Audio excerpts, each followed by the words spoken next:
To all who come to this happy place, welcome. Welcome to our Disney Parks videos, where we aim to give you tips and how-to guides on what to do before, during and after your trip to the Disney Parks. Guiding you from researching your trip, booking it and planning it all out. We also give you top tips on how to navigate the parks, ride your favourite rides and snack on your favourite tasty treats to fully maximise your Disney experience. Follow along with our adventure every month by clicking that subscribe button or join our membership. This month we're going to compare the Disney meal plan versus pay-as-you-go for food in Disneyland Paris.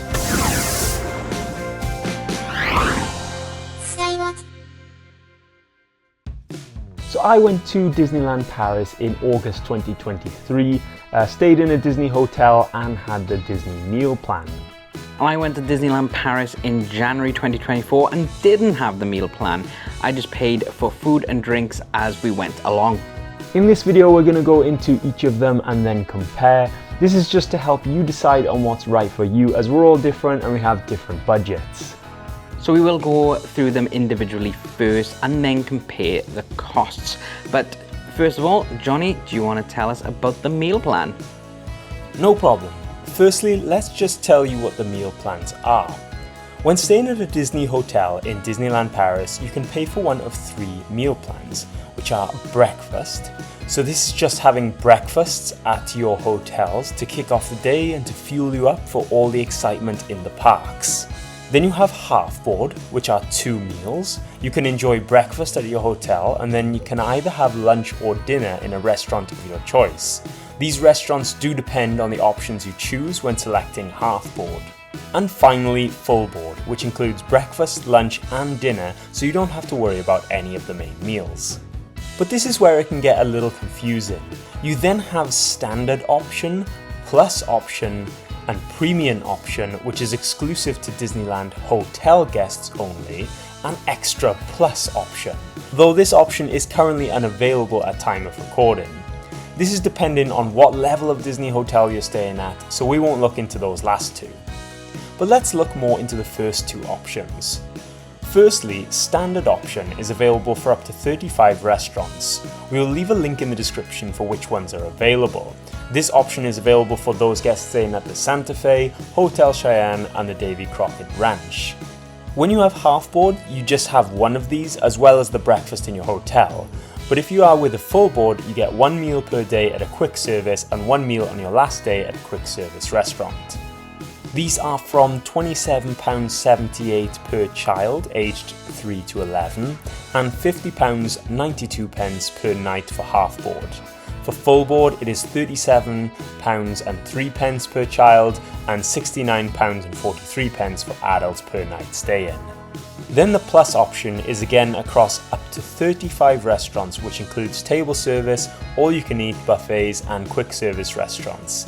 This option is for guests staying at Hotel New York, Newport Bay Club and Sequoia Lodge.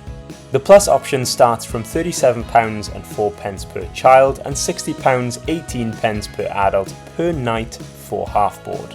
And for full board it's £55.54 per child and £97.21 for adults per night stay in. It's worth noting that with your meals it includes a main meal and a side, a drink and also a dessert. If you have any questions on more details about that, or if it's a bit unclear to you, pop a comment down below and we'll answer the best we can.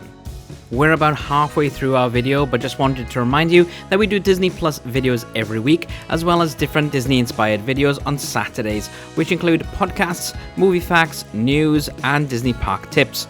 We also vlog our Disney adventures, giving you lots of advice along the way, so make sure to click that subscribe button and the notification bell. Why not join our membership, where you will watch our videos before anyone else, get some additional content, badges and special emotes, or you can support us by clicking the super thanks button. We greatly appreciate any and all support from you, but let's get back to the video. Okay, thanks for the explanations on the meal plans, Johnny. So they can be useful to plan your budget ahead of schedule. So for example, if you're planning a long weekend, say 2 nights, and for our example, we will just use 2 adults in one of the cheaper option hotels, it could cost a total of £277.72. And if you add up everything that Johnny and Rebecca had when they went to Disneyland Paris in August, it came to £356.68, which is a savings of £78.96. This included them both having a quick service meal, drink and dessert each, and also having a table service fixed price meal for the first 2 days, having breakfast on day 2 and 3, and then a quick service meal, drink and dessert on the last day. But what if you really don't want to tie yourself to having to buy full meals all the time? What kind of costs will it be for during or after the holiday if you're paying on credit card? Well, me and Gemma went in January and didn't have a meal plan because we weren't in a Disney hotel. So we will go into what we bought and how much it was, but just to note that our breakfast was included in the price of our hotel and we were staying in a budget partner hotel. So here is what we had for the 2 days that we were in the parks, just to give you an idea. And this is everything we had apart from the breakfast. As I've said, it was included in our hotel booking. So any snack or drink is on this list too. So for our first day in the park, we did buy a bottle of soda, then had a beignet and another drink to tie us over until we had a late lunch, which we had at Cafe Hyperion for 2 BB-8 burger meals, which came with fries and a drink each. Also, we did the little sparkling wine outside the castle, and we could take the plastic glasses home too. Then we finished off with the sports bar, where we shared a pizza, hot dog and fries and had 2 sodas. The next day we had an early lunch, which was Pim's Kitchen, so it was an all-you-care-to-enjoy buffet and came with a drink each. We weren't particularly hungry after the buffet, just a bit thirsty, so we picked up 3 drinks to take around with us. Then in the evening we had to get some snacks from the cookie kitchen, just because. Anyways, we then decided to try Skyline Bar and got in and had 2 alcoholic and 2 non-alcoholic drinks, then finished off with a McDonald's, which we took back to the hotel.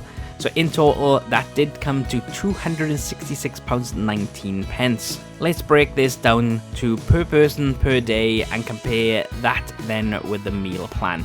So roughly it costs us about £66.55 per person per day if you include the alcohol, but take that out and it is £47.73 per person per day. That was for 2 quick meals and 2 drinks or snacks per day on average.